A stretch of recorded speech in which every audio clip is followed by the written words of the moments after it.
예, 오늘 본문은 이스라엘의 역사의 시작을 다루고 있습니다.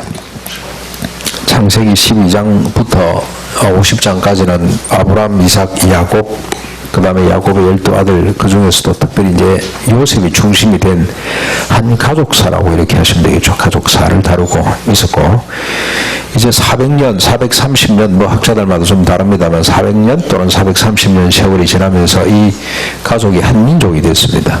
민족을 하나님이 풀러내시는 이제 민족의 역사가 시작이 되는 것이 출애굽기인데, 이런 전체 그림을 우리가 한번 생각을 하고 본문을 쭉 따라갔으면 좋겠습니다. 오늘 이 이스라엘의 민족의 역사는 모세를 불러내는 것부터 시작이 됩니다. 오늘 본문에 보시면 하나님께서 모세를 부르시는 장면이 이제 나오는데, 모세는 장인 미디안의 사람, 제사장이죠. 미디안의 제사장, 이드로의 양을 치는 사람입니다.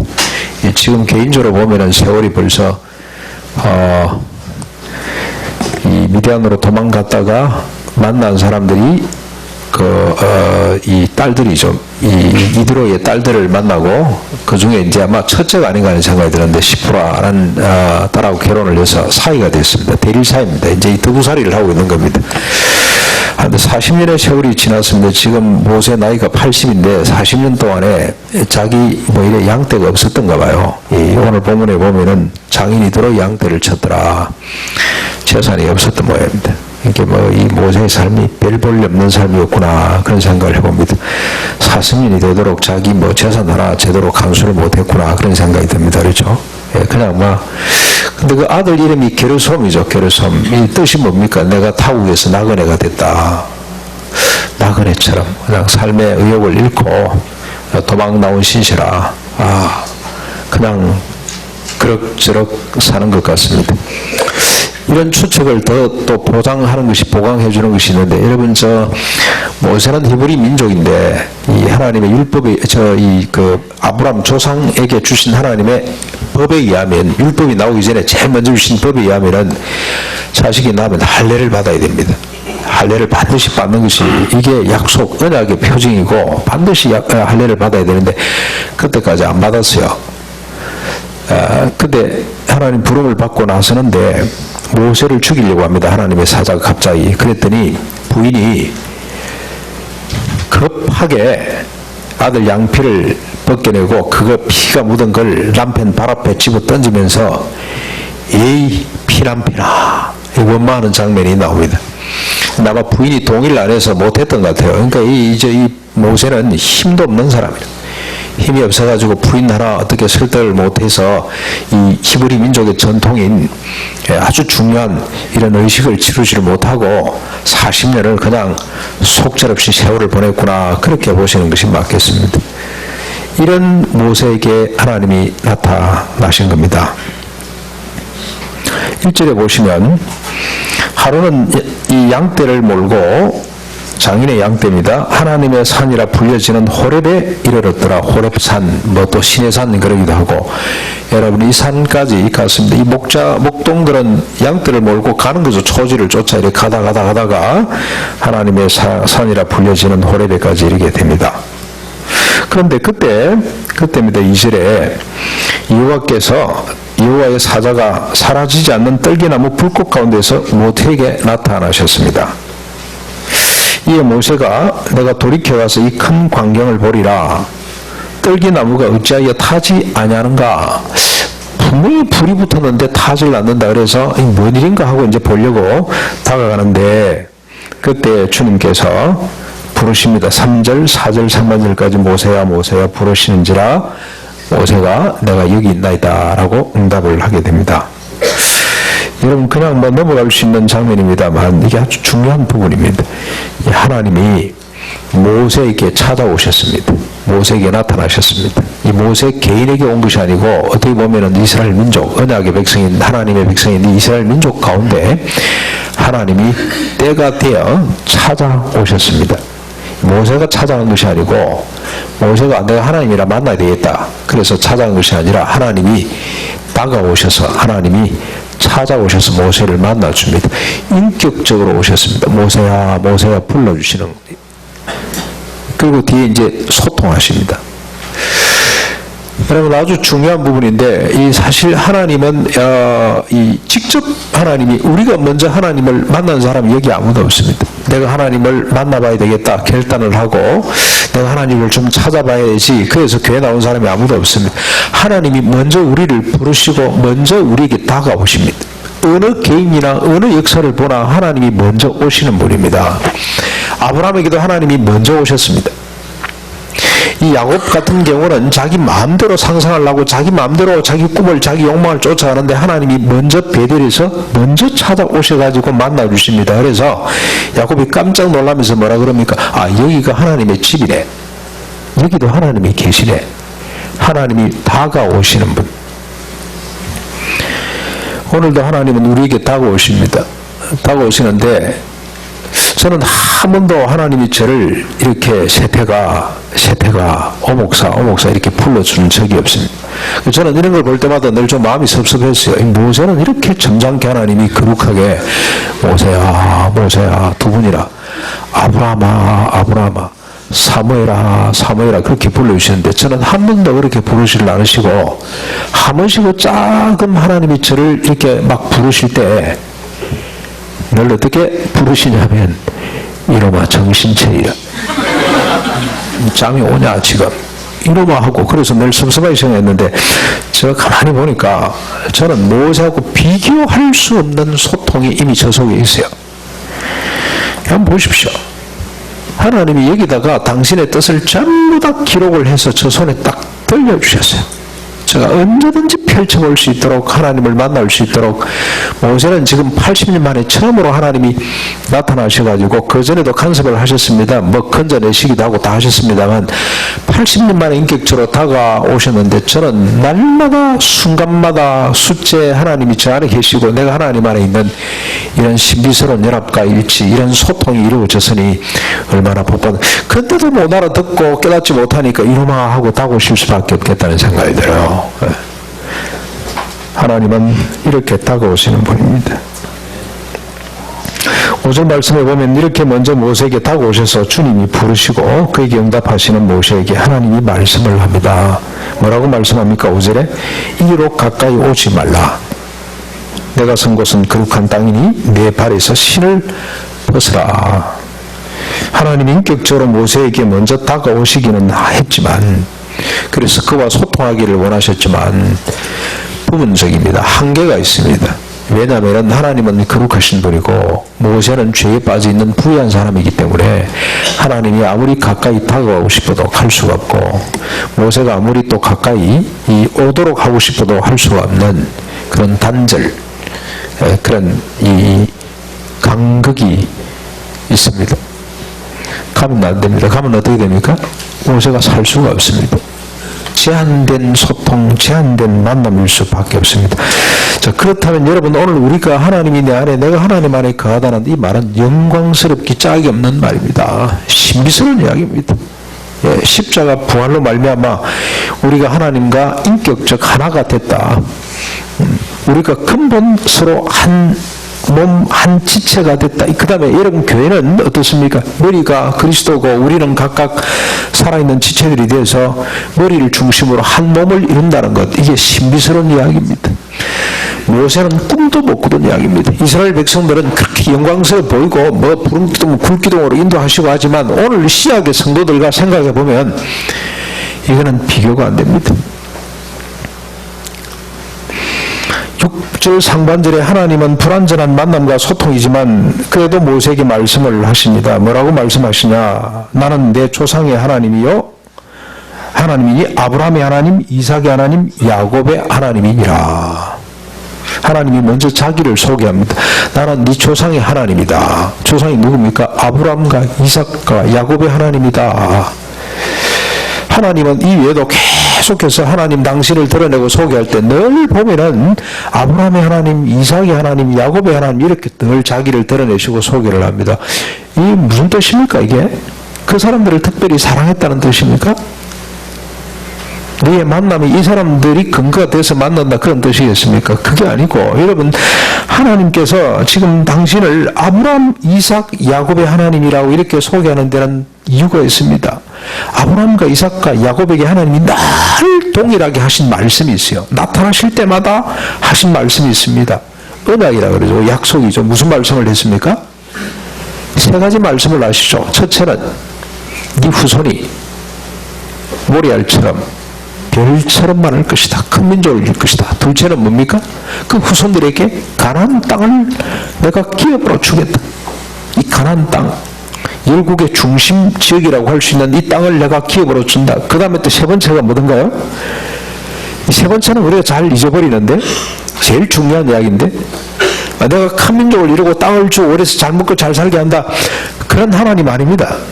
늘 우리는 거기에 인식이 머물러 있는데 그런 하나님이 아니고 결국 뭐 한다는 겁니까? 그래서 어떻게 하겠다는 겁니까? 하나님의 뜻이 열국을 복되게 만들겠다.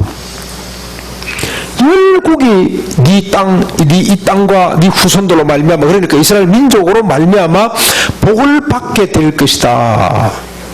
그 하나님을 지금 소개하고 있는 겁니다. 내가 이렇게 약속을 했는데 그 하나님이 바로 나다. 여러분, 하나님이 이렇게 소개할 때 이걸 뭐 하나의 개인사적으로 그 다음에 한 민족으로 이렇게 보실 것이 아니라, 이렇게 하나님이 약속을 해서 한 민족을 이루고 이제는 열국을 복되게 하실 것인데 바로 그 일을 위해서 내가 지금 너를 만난다, 그런 뜻입니다. 그랬더니 이 모세의 반응이 아주 재밌습니다. 6절 하반절에 보시면 어떻게 됩니까? 모세가 어떻게 반응을 합니까? 두려워해서 얼굴을 가리게 됩니다. 왜 두려웠을까? 이 보통 우리가 하나님이 나타나면 모세가 그래, 네가 참 힘이 들겠구나, 고생 많지, 재산도 없고 아직까지도 이게 삶이 이게 뭐냐, 내가 네 지산을 좀 네게 복을 주마, 네가 이제 큰 소리를 한번 쳐라, 네가 한번 뭐 성공하도록 내가 만들어 주마, 이런 생각을 많이 하는데 전혀 그렇게 다가오지를 않고, 하나님 자기 이야기는 아브라함과 이삭과 야곱에게 한 약속을 내가 기억하고 그 약속을 이루기 위해서 내가 왔다는 식으로 말씀을 하시니 모세는 부담스러울 수밖에 없습니다. 그래서 얼굴을 가릴 수밖에 없는, 그 두려운 하나님으로 인식될 수밖에 없는 거죠. 모세의 두려워하는 마음에는 아랑곳하지 않고 주님께서 7절 8절에 하나님이 곧바로 말씀을 하시는데, 7절 8절 한번 보십시오. 내가 애굽에 있는 내 백성의 고통을 분명히 보았고 그들이 그들의 감독자로 말미암아 부르짖음을 듣고 그 근심을 알고 내가 내려가서 그들을 애굽인의 손에서 건져내고 그들을 그 땅에서 인도하여 아름답고 광대한 땅, 젖과 꿀이 흐르는 땅, 곧 가나안 족속, 헷, 아모리, 브리스, 히위, 여부서 족속들의 지방에 데려가려 하노라. 여기 내 백성이라고 하는 이 표현도 아주 중요합니다.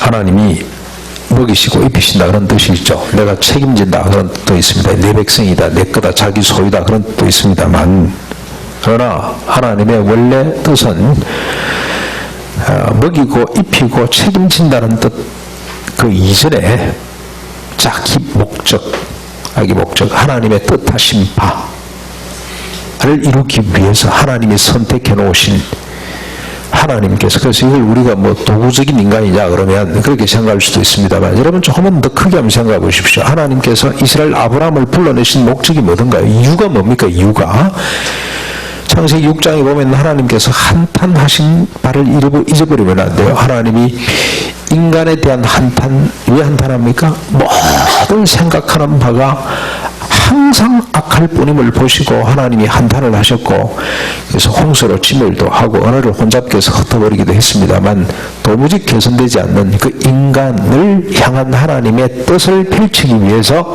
지금 이스라엘 백성들을 하나님이 예비하시고, 그 하나님께서 이 백성들을 지금 이끌어 가시겠다는 그런 의도를 지금 드러내시는 겁니다. 내 백성 이스라엘이 뭘 듣습니까? 그들의 고통을 보고 그들의 울부짖음을 들었다.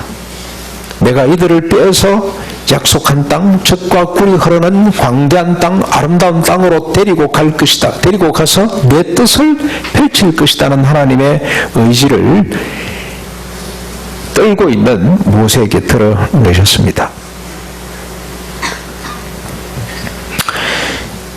자, 자, 그런데 여러분 하나 우리가 또 생각해야 될 것이, 자, 그러면은 하나님이 왜 하필이면 이 백성들을 이렇게 고통 속에 집어넣어 가지고 이토록 비참하게 살도록 하시는가? 그런 뜻이 계시다면 바로 그냥 건져내셔 가지고 영광스럽게 데리고 가서 그 뜻을 펼치시면 되지. 왜 하필이면 400년 동안이나 430년 동안이나 이렇게 애굽 땅에 집어넣어서 말할 수 없는 고통을 당하도록 했는가? 여러분 어느 정도로 고통을 당했습니까? 이스라엘 백성들이? 오늘 여기 우리가 다 고통을 가지고 있지만 이스라엘 백성들이 당한 고통하고 비교할 수가 없습니다. 어느 정도 고통을 당했냐? 여러분 아시잖아요. 아들을 낳으면 어떻게 해야 됩니까? 죽여야 돼요. 그래서 모세 어머니 아버지가, 모세 부모들이 모세를 갖다 버려야 될 때가 돼서 뭐합니까? 갈대로 상자를 만들어 가지고 거기다 역청을 바르고 나무칠을 발라서 거기다 아이를 띄워서 보낼 수밖에 없는. 근데 그 문화가 너무너무 안타까워서 지켜보는데 어떻게 이게 흘러서 이게 바로의 공주의 손에 들어가는데, 공주가 이 히브리 사람이겠구나 하고 뚜껑을 열어보니 예쁜 아이 하나가 울고 있는.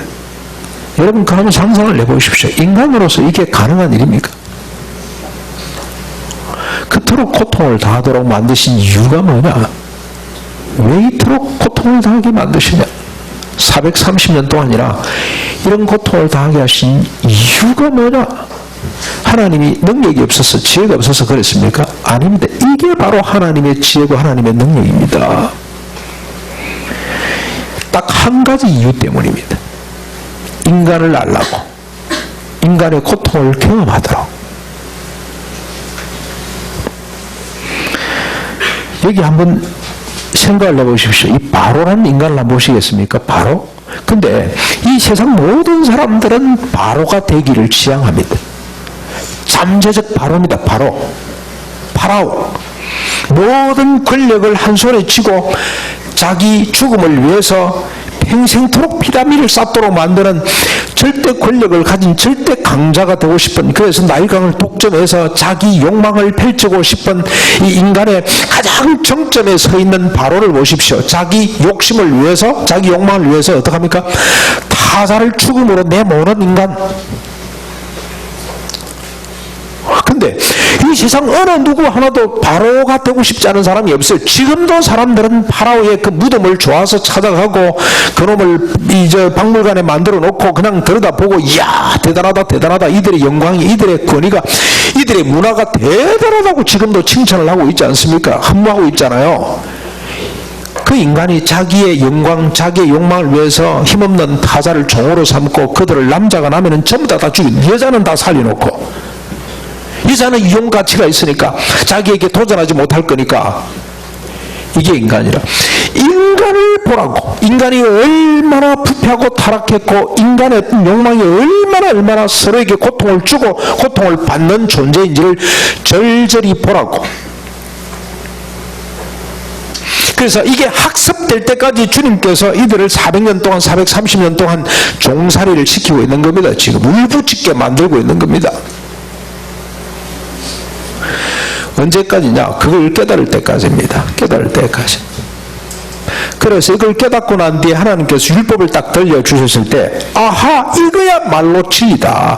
이렇게 살면 된다. 인간이 여기에 인간의 복이 있고 여기에 인간의 정의가 있고 평화가 있고 이게 바로 진리다라고, 이게 하나님의 법이다라고 동의할 수 있을 때까지, 모든 인간의 고통을 내면할 수 있을 때까지, 타자의 고통을 자기가 체울할 수 있을 때까지 하나님이 그 백성들을 고통 가운데 빠뜨려 놨어요. 여러분, 사랑하는 성도 여러분, 우리도 다 고통 하나씩 다 있죠. 육신의 고통, 질병으로 인한 고통도 있고, 부부 사이의 고통도 있고, 자식 때문에 당하는 고통, 부모 때문에 당하는 고통도 있습니다. 부모 때문에 당하는 고통도 있더라고 보니까. 추신수 선수 보니까 아버지 때문에 영어 야단 났던데, 아버지가 막 부도를 내고 막 그냥 사기를 치고, 예, 워낙 돈이 많으니까 금방 또 갚았으면 되겠던데 뭐 잘 안 되는 모양이죠, 부자지간에. 아무튼 여러분, 우리에게 고통 하나씩 다 있습니다. 없는 사람이 없습니다. 없다면 비정상입니다. 다 고통이 있습니다. 근데 하나님이 왜 예수 믿는 우리에게 고통을 주시는가? 복을 주시면 얼마나 좋겠어요. 공부 적당히 했는데, 우리 지금 집사님 뭐 이사를 안 계십니다만 그분은 책을 턱 보면은 척 하고 셀카 찍듯이 찍혀버린대요, 머리에. 교과서 전체가 통째로 찍혀가지고 시험 볼 때는 설설설설 넘기면 된대요. 그럼 그대로 나온다는 거예요. 공부보다 쉬운 게 없대요. 다 예수님이 되면은 그렇게 좀 만들어주면 얼마나 좋겠어요. 그래서 그 목사님이 큰 소리 쳤습니다. 아버님이 목사님인데 아들 둘 다 그래요. 둘 다. 큰아들은 지금 뭐 교수하고 있지 않습니까? 둘째 아들은 의사고 척척척척 찍혀버려요. 예수님이 되면 다 그런 머리를 주시면 얼마나 좋겠습니까? 근데 아무리 공부를 해도 안 되는 사람이 있어요. 뭡니까? 예수님이 되면 부부 사이 금실이 좋아서 말이지 뭐 서로 사랑하고 중매 이렇게 만들어주면 얼마나 좋겠어요. 근데 얼마나 서로 성격 차이가 있고 갈등이 있고 얼마나 고통이 많은지 몰라요. 하나님이 이렇게 고통을 주시는 이유가 있습니다. 깨달으라고. 타자의 고통을 체험하라고. 내가 경험을 하도록. 인간의 실존을 파악하도록. 그래서 하나님이 고통을 주십니다. 오늘 이스라엘 백성들에게 하나님이 이토록 오랜 세월 동안 고통을 주신 것은 인간의 탐욕이 얼마나 자기 자신도 다른 사람도 고통으로 집어넣는지 죽음으로 몰고 갈 수밖에 없는, 그래서 인간은 죽어 마땅한 존재라는 사실을 깨닫도록 하기 위해서 주님이 고난을 주셨어요. 그래서 시편 저자는 이렇게 고백을 했습니다. 여러분 시편 119편 71절에 보면은 고난 당한 것이 내게 유익이라. 이로 말미암아 뭐가 유익입니까? 내가 주의 뭘 배운다고요? 율례를 배우게 됩니다. 무슨 뜻입니까? 내가 고난을 통해서 하나님의 율법이 얼마나 진리인지를 깨닫게 된다. 지게석을 옮기지 말라는 이것이 진리라는 사실을 비로소 내가 고난을 통해서 깨닫게 되는 겁니다. 그래서 하나님께서 요셉을 어디다 가두었습니까?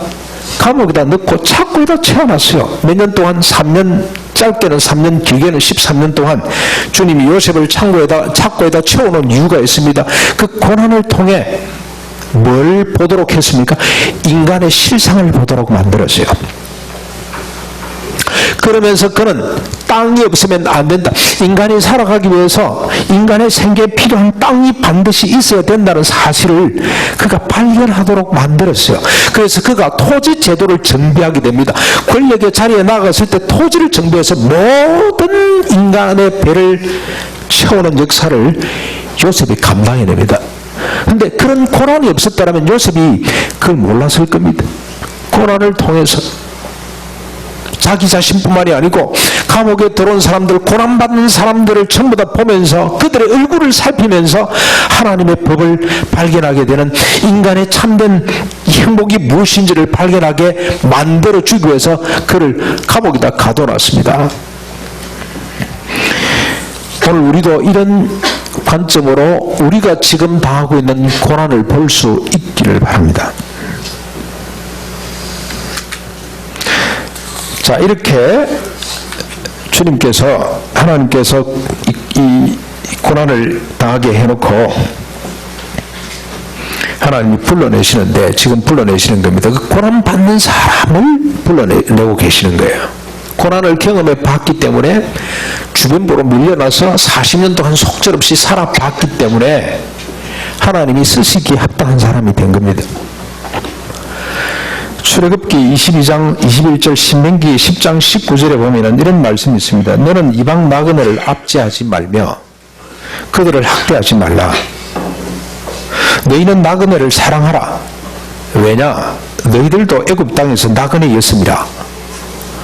그러니까 이 나그네를 생활을 해보지 못한 사람은 나그네의 사정을 모르는 겁니다. 그렇죠? 그래서 하나님께서 율법으로 나그네 대접법을 이렇게 주시는데, 그 법을 제대로 이해하고 실행하기 위해서는 반드시 나그네의 삶이 필요했다는 겁니다. 그러므로 하나님 백성들에게 고통은 필요합니다. 고통받는 타자를 보고 들을 수 있도록 고통이 필요합니다. 고통받는 타자가 온전히 하나가 될 때 일체감을 온전히 갖도록 하기까지, 그때까지 고통이 필요한 겁니다.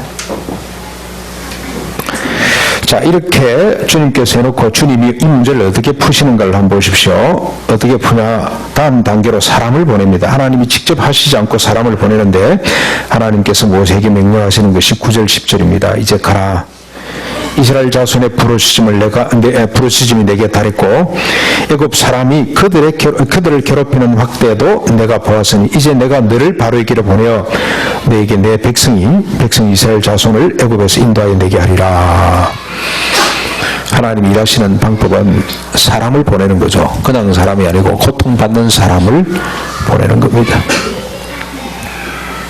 이 소명에 대한 모세의 반응이 재밌습니다. 11절에 모세가 하나님께 아뢰되 내가 누구에게 바로에게로 가며 이스라엘 자손을 애굽에서 인도하여 내리까. 이 모세의 정당한 반응이죠. 하나님, 내가 누구건데 내가 지금 40년 동안 지금 내 양떼도 하나 없고 내가 지금 아내에게도 인정을 받지 못하는 사람인데 내가 어떻게 누구길래 바로 앞에 설 수가 있겠으며 이스라엘 백성들 앞에서 그들을 이끌어낼 수가 있겠습니까? 하나님, 보낼 만한 자를 보내십시오. 그래서 거부합니다. 그랬더니 하나님께서 모세를 설득하는 장면이 계속 5장까지 나옵니다. 5장, 4장 마지막 절까지 모세를 설득하는데 모세를 어떻게 설득합니까? 나는 능력이 없고 말도 초라고 저는 도무지 갈 수가 없습니다. 그랬더니 지팡이가 뱀이 되고 손을 품에다 품으라. 품었더니 품고 꺼내보니까 이게 문둥병이 발해가지고 허옇게 됐는데 다시 집어넣어라. 그랬더니 깨끗하게 되고 내가 너와 함께 한다. 가라.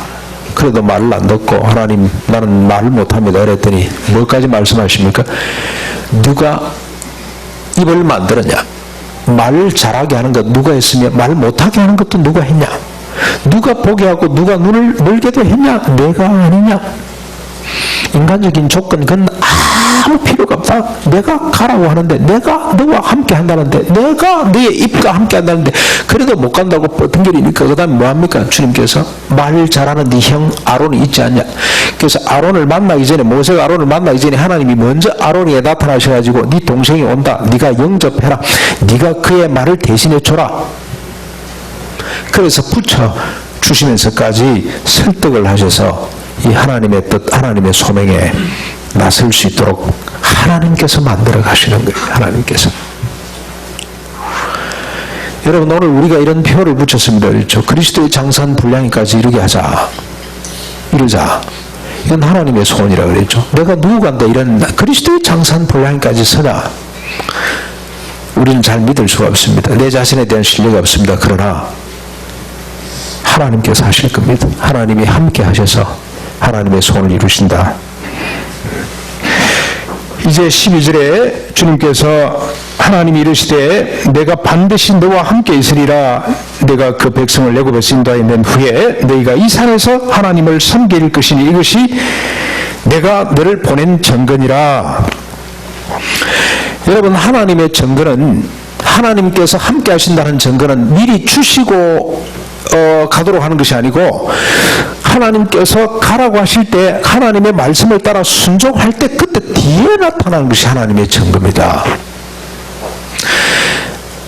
이 홍해가 앞에 가로막혔습니다. 모세가 갈라치고 난 뒤 통과한 것이 아니고 먼저 지팡이를 내밀었을 때 홍해가 갈라집니다. 요단강이 앞에 가로막혀 있습니다. 한참 범람할 때입니다. 그때가. 근데 갈라놓고 이스라엘 백성들로 하여금 너가 나를 받지 가거라 그렇게 말씀하시지 않고 첫 발을 딱 내딛는 순간에 물이 갈라지게 됩니다. 내가 너를 보냈다는 증거는 지금이 아니고 앞으로 나타나게 될 것이다. 이 시내산에서 너희들이 나를 찬양하면서 예배하면서 하나님이 우리를 이렇게 보내서 건져주셨구나 하는 증거가 나타나게 될 것이다.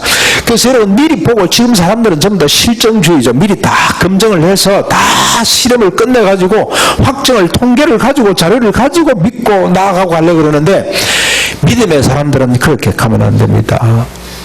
주님 약속이 먼저입니다. 먼저. 그게 실체입니다. 그 다음에는 우리의 순종은 그 뒤에 따라가는 겁니다. 순종할 때 하나님의 역사가 나타나게 되는 겁니다.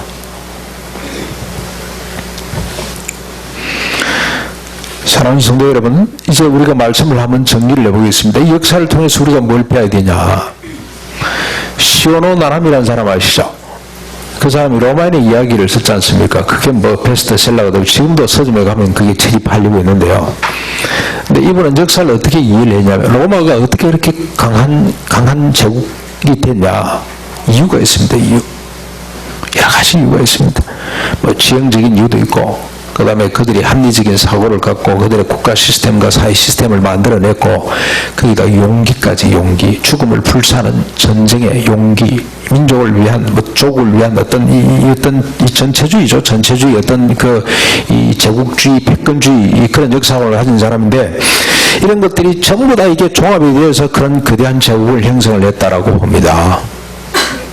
근데 여기에 대해서 반기를 든 사람들이 많습니다. 그렇게 역사는 발전하는 것이 아니다. 여러분, 토마스 쿤이라는 사람의 패러다임 시프트라는 말이 있잖아요.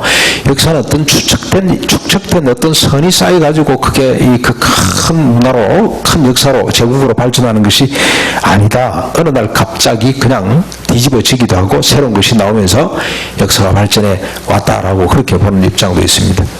오늘 우리 예수 믿는 사람들은 역사를 그렇게 이해하면 안 됩니다.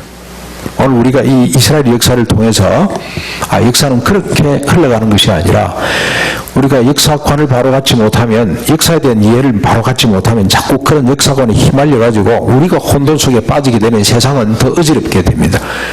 역사는 하나님이 정하신 약속, 하나님의 뜻대로 흘러가는 것이다. 우리 눈에 보이지 않지만 하나님은 이미 인간의 역사를 이렇게 하시기로 작정을 하셨다. 죄에 빠진 인간을 하나님께서 건지시기 위해 이스라엘 백성들을 준비하셨고, 그들을 고통 가운데 집어넣어서 하나님이 430년 동안 준비를 하셨고, 그들이 고통의 극에 달했을 때, 인간의 실체를 완전히 파악을 했을 때, 그때 하나님이 풀려내셔가지고 그들 손에 뭘 돌려주십니까? 율법을 돌려주십니다. 율법. 이게 바로 하나님의 진리구나. 이대로 살면은 모든 이 땅 인간이 행복하게 살 수 있겠구나 하는 걸 인지하도록, 바로 깨달을 수 있도록 하나님께서 준비하시고 예비하셨다가 율법을 주셨는데, 율법이 그게 전부가 아닙니다. 율법 넘어있는 복음까지. 인간은 율법 가지고 되는 것이 아니구나. 복음으로 가야 되는구나. 십자가 부활로 말미암아 우리가 근본적으로 새롭게 되지 않고서는 인간에게는 희망이 없구나 하는 사실까지도 깨달을 수 있도록 주님께서 이렇게 이끌어 가시는 겁니다. 오늘 우리는 복음시대에 지금 들어가서 살고 있습니다. 좀 전에 말씀드린 것처럼 우리가 복음시대에 살고 있으면서도 여전히 우리 삶에 개인적으로, 역사적으로 큰 고통들이 있습니다. 제가 우리 성도님들 가만히 살펴보면은 고통이 없는 사람이 한 사람도 없어요. 예. 신현춘 집사님 가정에도 우리 진솔이 때문에 큰 아픔이 왔습니다. 잘 하나님의 은혜로 치료해 주실 줄 믿습니다만, 저는 이런 고통을 당할 때마다 이런 생각이 듭니다. 하나님께서 어떤 은혜를 예비하고 계실까? 이 고난을 통해서 뭘 보게 해주실까? 하나님의 어떤 은총을 우리가 또 한 번 경험하게 되고 하나님을 찬양하게 될까?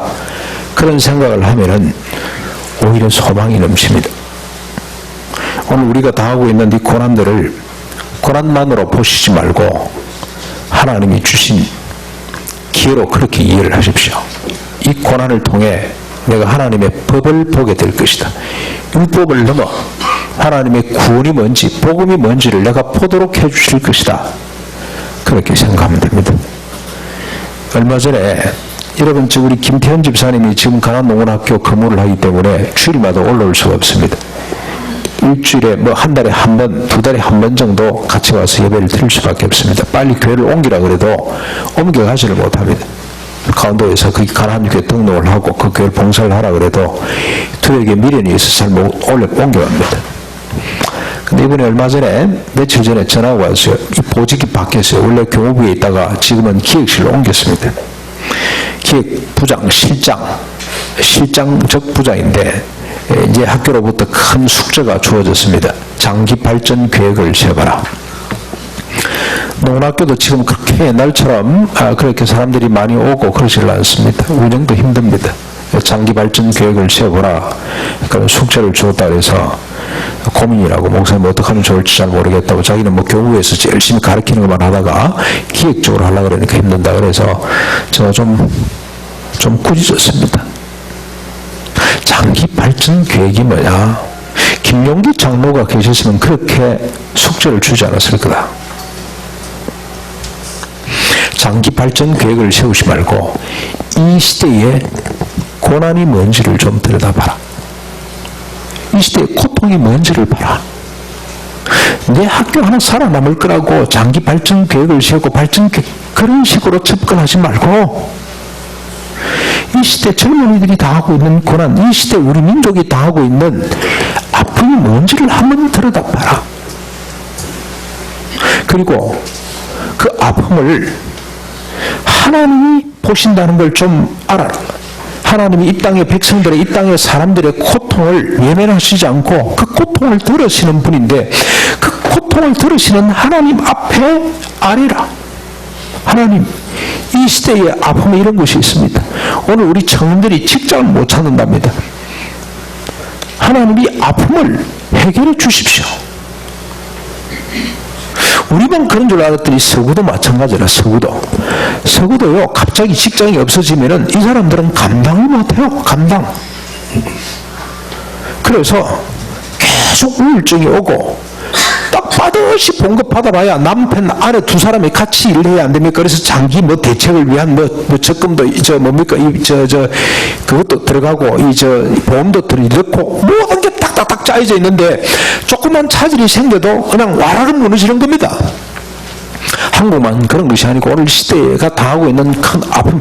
그래서 마치 살 얼음을 걷는 것처럼 여러분 촌에서 그 얼음 걸어봤죠. 큰 강을 건너야 되는데 이게 단단한지 이게 건너도 되는 건지 몰라가지고 그냥 전전긍긍하고 조심 건너는 것처럼 그런 상황이라 지금 오늘 우리 시대가 이 아픔을 하나님께 좀 올려봐라. 하나님은 이 아픔을 지금 보고 계신다. 그러면서 이 아픔을 풀 수 있는 사람을 지금 찾고 있다. 가난노고학교가 민족을 조국이여 온 결이 안심하라 하고 기도실에 써놓았다면 그걸 봐야 되지. 어떻게 학교가 살아남을 것만 생각을 하냐. 그랬더니 김유서가 알았습니다. 알겠습니다. 그럼 답이 나올지는 모르겠어요. 그러나 여러분 사람 김집사람 그분이 훌륭한 분이 아닙니다. 그분은 답을 내놓을 수 없습니다. 그러나 하나님은 답이 있다고. 하나님은 왜요? 하나님은 이 시대의 인간의 아픔을 듣고 보고 계시는 분이기 때문에 이 백성들을 이끌어내서 가나안 땅 젖과 꿀이 흐르는 참으로 광대하고 아름다운 땅으로 데리고 가는 것이 그게 하나님의 열심이라, 하나님의 본성이라. 본성. 하나님 안에는 답이 있어요. 그 답을 보자 말이지. 하나님의 음성을 듣자 말이지. 오늘도 하나님께서는 자기가 이야기하고 싶은데 귀담아 듣는 사람이 없어요. 이런 핑계 저런 핑계 대고 나는 바쁩니다. 나는 힘이 없습니다. 나는 자기 없습니다. 그리고 전부 다 도망을 가버리니까 하나님께서 찾고 계시는데 네가 그 음성을 좀 들어봐라. 이 시대의 아픔을 들고 하나님 앞에 좀 가봐라. 내 개인의 고통으로 끝내지 마시고 그 고통을 고스란히 당하시면서 이웃을 이해하는, 여러분 지금 내 고통에 함몰되어 있으면 이웃을 우리가 볼 수가 없잖아요. 그런데 내 고통을 당하면서 저 사람이 얼마나 고통을 당할까. 저는 우리 아파트 옆동에 엄마가요 다 큰 아들을 붙잡고 다녀야 되는 사람이 있어요. 마치 우리 나눔교회 그 송 목사님 아들을 붙잡고 다니는 것처럼 붙잡고 다녀야 돼요. 근데 볼 때마다 막 가슴이 아파요. 왜냐하면 저는 조금은 이해합니다. 조금 이해합니다. 우리 김철수 전도사가 지금 아빠가 됐습니다.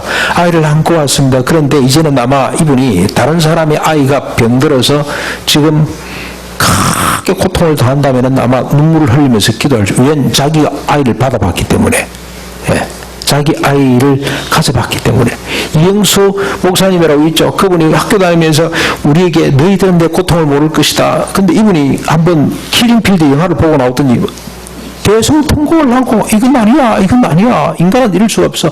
왜 그런가 했더니 자기가 결혼을 하고 자식을 키워보고 하니까 이게 비로소 이해가 되는 겁니다.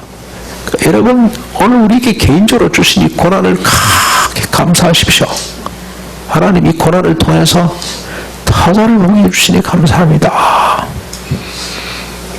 그러면서 우리가 함께 하나님을 바라보는 이 고통을 내려다보고 계시는 하나님을 기억하고 하나님의 음성을 듣고 하나님의 소명을 우리가 받는 이런 자리로 나아갔으면 좋겠어요. 자, 자기 개인의 고통에 머물러 있지 마시고 이웃의 고통을 보라고 인간을 이해하라고 주신, 그래서 율법을 넘어 복음을 이해하는 사람으로 하나님이 나를 불러주셨구나, 이런 고통을 주셨구나, 그렇게 생각하고 감사할 수 있기를 바랍니다. 오히려 더 큰 하나님의 음성을 듣는, 하나님의 꿈을 보는 이런 우리 온들에게 성도님들이 되시기를 주님의 이름으로 간절히 축원합니다. 우리 말씀을 생각하면서 308